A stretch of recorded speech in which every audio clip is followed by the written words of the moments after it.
Hey everybody, welcome back to my channel.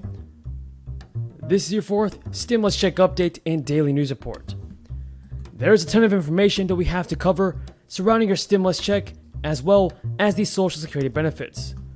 So be sure to subscribe to my channel and give this video a like for more stimulus updates. All over this country, you're seeing working people being forced to pay 25-30% of their income for childcare. That is crazy. Many workers are staying home because they can't find decent childcare. Senate Majority Leader Chuck Schumer plans to move ahead this week with the process of passing a $1.2 trillion bipartisan infrastructure bill in the Senate. Despite the fact that senators negotiating the legislation have yet to reach a consensus on what will be in it. Also this week, Schumer wants Senate Democrats to agree to move forward with a $3.5 trillion budget resolution that they plan to pass without any Republican votes. Schumer is under intense pressure to advance both of President Biden's domestic spending agendas before senators leave Washington for a scheduled August recess early next month. Schumer announced he intends to file a motion Monday to proceed with a shell bill that will be used as the vehicle for the infrastructure bill once it is written. The bill contains highway funding authorization that has been passed by the House already. Doing so would set up another procedural vote on Wednesday if 60 senators vote to invoke cloture. And the U.S. economy is now expected to grow by 7% this year. However, as of June 2021, there were still 6.8 million fewer jobs than in February 2020. The vast majority of job losses during the crisis, 53% to be exact, were experienced in the lowest wage industries, which account for 30% of all jobs according to Labor Department employment data. This is the group that saw the most benefit from the 3 rounds of stimulus checks that Congress approved since March 2020. Jobs in low-wage industries are still down, nearly twice as much as in middle-wage industries and 3 times as much in those of high-wage industries. More striking is the number of people who are still unemployed.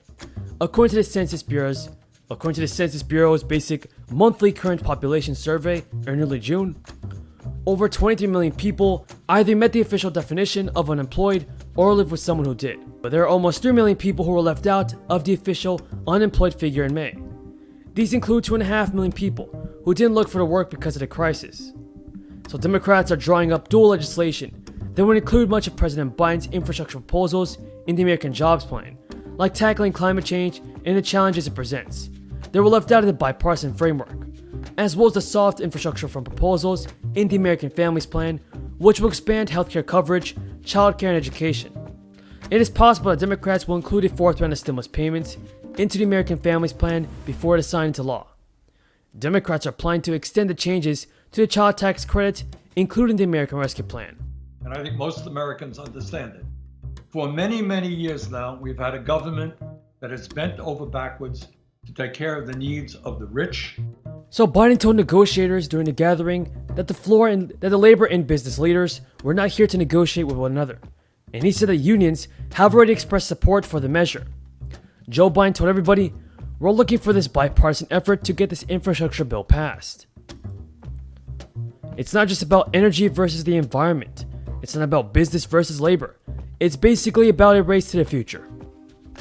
According to Biden, the money would go toward repairing bridges and roads, plus help electrify our school buses and our transit system, and build our national charging networks for EV vehicles, and eliminate the nation's lead service pipes. Everybody, what are your thoughts on President Biden and his work on helping out the American people? Is he doing a good job?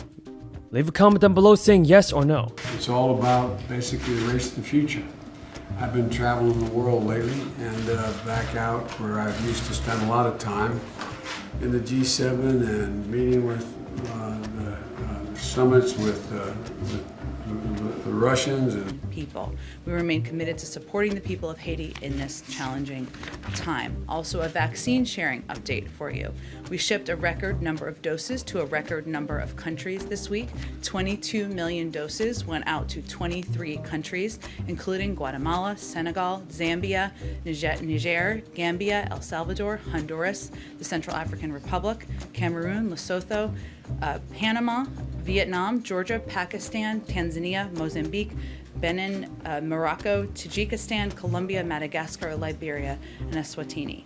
Our teams across the government are working to get more and more doses out every day, but this was a record week for our efforts to provide supply to the global community. Finally, a week ahead, on Monday, the President will host an event in the Rose Garden to celebrate the 31st anniversary of the Americans with Disabilities Act, which the President proudly co-sponsored as a senator. While we have much work to do to realize the full aspiration of the ADA, our country has made progress toward its goals of equality of opportunity, full participation, self-sufficiency, and respect for the 61 million Americans with disabilities. Also Monday, the President will welcome the Prime Minister of Iraq. I'm from West Virginia, but the report that came from the White House Environmental Justice Advisory Council is different than what the actual administration and Council of Environmental Quality is saying, that CCUS has a critical role to play in decarbonizing the global economy. So I think that's a juxtaposition there of two different positions coming from the same administration. I'd like to know from Ms. Harden and Mr. Rexroad, this is something I've struggled with, again, being a West Virginian, because we have so many people that are heavily impacted by regulations or by new policies that come forward or by the inability to fix the problems. But where my frustration comes from, and I think I hear this from both of you, is that do you actually go to the people that live there who actually, Mr. Rexroad, you said it well in your statement, nobody is going to care for your place, your environment, your property, your part of the world that's so deep in your culture better. The gentlelady from Michigan, Ms. Talib, is recognized for 5 minutes. Thank you so much, Mr. Chair, for holding such an incredibly important hearing about, I think, a really critical issue, especially because many of these broken systems and structures that we continue to talk about, these existed prior to the pandemic, and if anything, the pandemic just exposed how broken they are. So I'm so incredibly grateful for my colleague from New York, Representative Ocasio-Cortez, for leading the charge and reintroducing the Public Banking Act this Congress. Chairwoman Waters, thank you. Thank you for always wanting to continue to speak these truths about these broken structures within our country and our communities, especially communities of color. You know, I represent the third poorest congressional district in the country. And so when people say why I do these things, it's because, I move with a sense of urgency. I don't got days or weeks for my residents. They are literally dying because they have no access to thrive. Nearly 20%, a quarter of the U.S. adults are unbanked and underbanked. And one of the most profound ways that this discrepancy has affected my residents is in housing. And this is not just somewhere to sleep, y'all.